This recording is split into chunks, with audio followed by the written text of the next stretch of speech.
Read it. Read it.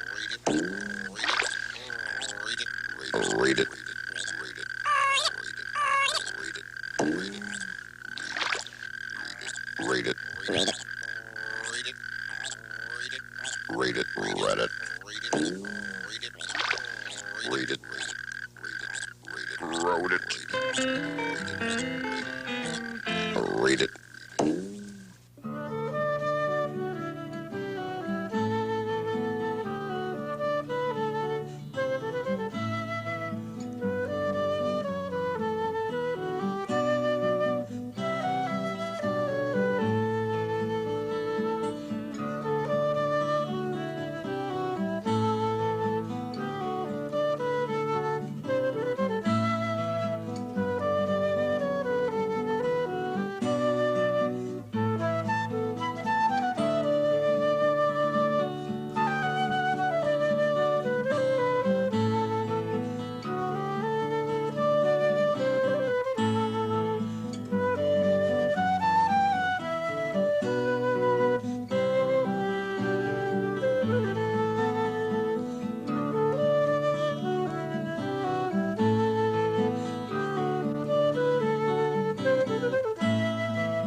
How would you like to have a best friend made just for you? All you'd have to do is write down a list of the things you'd like the best friend to be able to do. And of course, they would be the things you like to do. Your favorite sports, your favorite games, all the things that you enjoy most. Danny here looks like a real boy, but he's not. He's a robot. And he belongs to a boy named Jack in this book, My Robot Buddy, by Alfred Sloat. Now, Jack was an only child, and he was quite often lonely, and he wanted someone to play with. And he'd ask his parents many times if he could have a robot buddy, but they were very expensive. Anyway, one day his parents took Jack to the factory just to look around and then surprised him. It was his birthday, and they gave him Danny. Now, Danny was just like Jack, except right here where Jack had a stomach, Danny had his computer pack, and his belly button was his main control. He had been programmed to be the perfect playmate for Jack. He knew all about Jack's house, his school, even the apple tree that Jack liked to climb. So they were best friends from the very beginning. And on the way home from the factory, they talked a lot, and Jack noticed that a blue car was following them. It pulled up alongside and then went on ahead, and he forgot about the car for the time being. Jack couldn't wait for the first day of school so he could take Danny and show him off.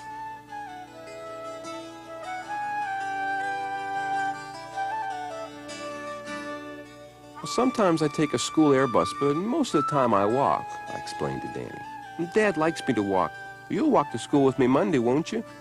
If it's okay with your folks. Well, it'll be okay with them. Boy, won't it be fun to fool the kids at school. They'll never believe you're a robot, Dan. You look as real as I do. Danny smiled. They'll believe I'm a robot when they see me walk and run. I never walk and run the way you do. Oh, that doesn't matter, Danny, because I can walk and run just the same as you. Well, I'd practiced that stiff-in-the-knees walk for months. I'd been lonely after school. Of course, I hadn't thought about it then, but actually, I'd been training to be a robot. Watch me, Danny, I said. And before he could say a word, I took off down the road, running hard, but still stiff in the knees. And when I stopped and turned, Danny was open-mouthed. And then he said, Jack, you look just like a robot. Even I couldn't tell the difference. But I can't robot run that fast. Oh, you can if you practice. You gotta practice. You just gotta keep running, like this. And I kept going on down the road, running stiff in the knees, hoping he'd follow me. I was teaching a robot to run like a robot. Well, I ran hard, following the curve of the road, and in a second my house was out of sight, and so was Danny. I slowed down a little so Danny could catch up with me. It was then that I saw it, parked at the side of the road, almost hidden by some bushes. The same blue solar car we'd seen from the apple tree. It was empty. What was it doing here? What had happened to the driver? Well, I started toward the car to see what I could find out, when suddenly, out of nowhere, a pair of arms fastened around me. I was lifted off my feet. "Hey," I yelled, "hey! Take it easy." A nasty voice growled in my ear. "You better not struggle or I'll yank out your computer pack." "Let me go," I yelled. "Let me go." A hand was clamped over my mouth, and the next thing I knew, I was being carried like a sack of potatoes toward the car. "I'll let you go, all right, just as soon as your owner pays what you're worth," the man growled. "Now quit struggling, robot, or you'll only get yourself broken, and you won't be any good to yourself or me." It dawned on me then what was happening. I was being robot napped. I squirmed to get a look at the robot napper. It was the man who'd been driving the blue car that had passed us on the highway. He must have followed us from the factory. And then he had passed us so we wouldn't get suspicious. But then he'd found out where we lived and had waited for a chance at the robot. Only he had caught me instead. "Now you're being sensible, robot," he said to me, thinking because I was quiet I'd given up. "Nothing will happen to you if you behave." He had to take his hand away from my mouth to open the car door. And when he did, I said, "Mister, you're making a mistake. I'm not a robot. I'm a human being." The robot napper laughed. "Buster, I just watched you run down the road, and no human being runs like that. I saw you leave the factory. Now you just get in there, and all your wires will stay right in place. I swear to you, I'm not a robot." Oh my, they're making them smarter and smarter. Now they're programmed to talk themselves out of trouble. So much the better for your ransom. Now get in there. I opened my mouth and yelled as loudly as I could, "Danny! Danny, help! Help!"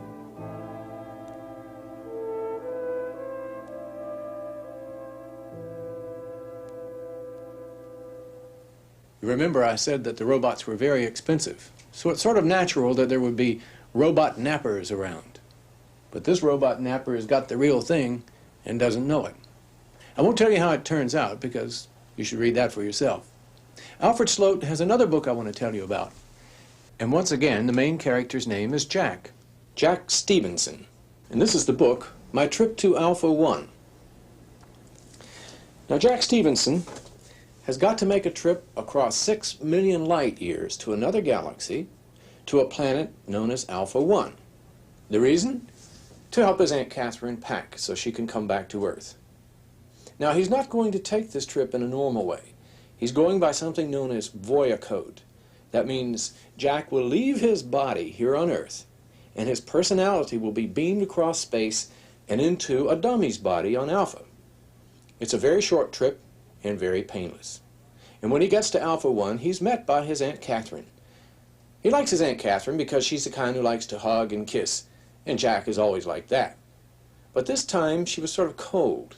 No hugs, no kisses. She just put him in her hovercraft, and off they went to her farm.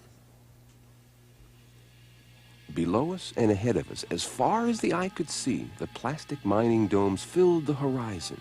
Pollution-free mining. "Do you really own all these mines, Aunt Catherine?" "All these and more, my boy, many more." Her eyes gleamed. Well, I guess you don't get as rich as she was by not being a little bit greedy.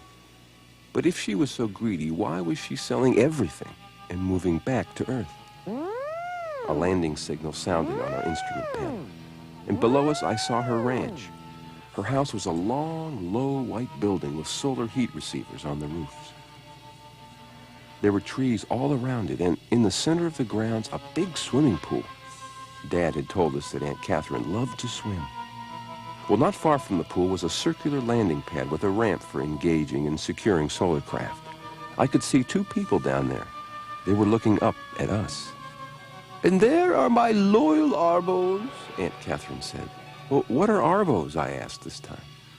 Well, she laughed. "Well, the Arbos are very dear people who comforted me after my darling Rudolph died. They're Alpha natives who have worked for us for years. I don't know what I would have done without them." "Well, what do you do with them, Aunt Catherine?" "Don't be fresh, young man. Frank Arbo manages my mines for me, and Ruth Arbo manages the house. They are a perfect couple. And all these years I've paid them next to nothing. But I'm going to make up for that. I intend to leave all the Devante mines to them." "Oh, That's correct. I've quite enough money to live happily on Earth, and Frank and Ruth deserve my mines. Well, I got a closer look at Frank and Ruth Arbo as our aircraft dipped toward the landing pad. They stood there, holding hands, smiling up at us, as though they were waiting for money to fall from heaven into their laps, which I guess it was doing. In fact, Aunt Catherine added as the landing legs came out, one of the first things you can do for me, my dear Jack, is to witness the transfer of my mines to Frank and Ruth. Me? Well, yes, my dear, you. We landed. She turned off the power and pushed the button marked ramp. The signal-guided ramp moved toward us. Now, according to the laws of Alpha, all sales and transfers of property must be witnessed by a member of the family. You will be representing the family. Well, the thing was, I was the youngest in the family. It seemed strange. I mean, no one back home had mentioned anything about my witnessing a legal document. Well, they must not have known. Well, I didn't have time to think any more about it.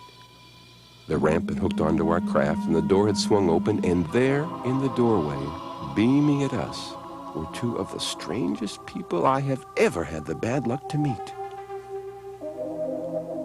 Frank and Ruth Arbo looked at me with fixed smiles on their lips.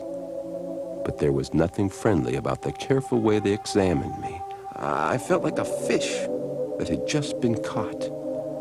My Aunt Catherine seemed to like them. Oh, Jack, dear, I want you to meet the two most wonderful people in the world, Frank and Ruth Arbo. Oh, Master Jack, your aunt is too kind, Frank Arbo said, beaming. Mrs. Devanter has been so good to us, said Ruth Arbo, and she was beaming, too. They were like a pair of robots, the way they spoke, each echoing the other, as if they had rehearsed every line. And we are so glad to meet you, Master Jack. Your aunt has told us so much about you. And all very good, Master Jack, added Ruth. We're so glad you've come here to help Mrs. Devanter get ready to move to Earth, Jack. How kind of you to come all this way to help her, Jack. Perhaps you're tired and would like to lie down. Or have something to eat. I could fix your favorite food, Master Jack. Or drink. Or perhaps you'd like to swim in the pool. Your wish is our command, Master Jack, concluded Frank Arbo. Well, my wish for both of them was to go jump in an alpha lake, but I didn't say it. Dad says I always pop off too fast. He says he'll know I'm growing up when I don't always say right away what I'm thinking. Well, I started growing up that very moment on Alpha 1.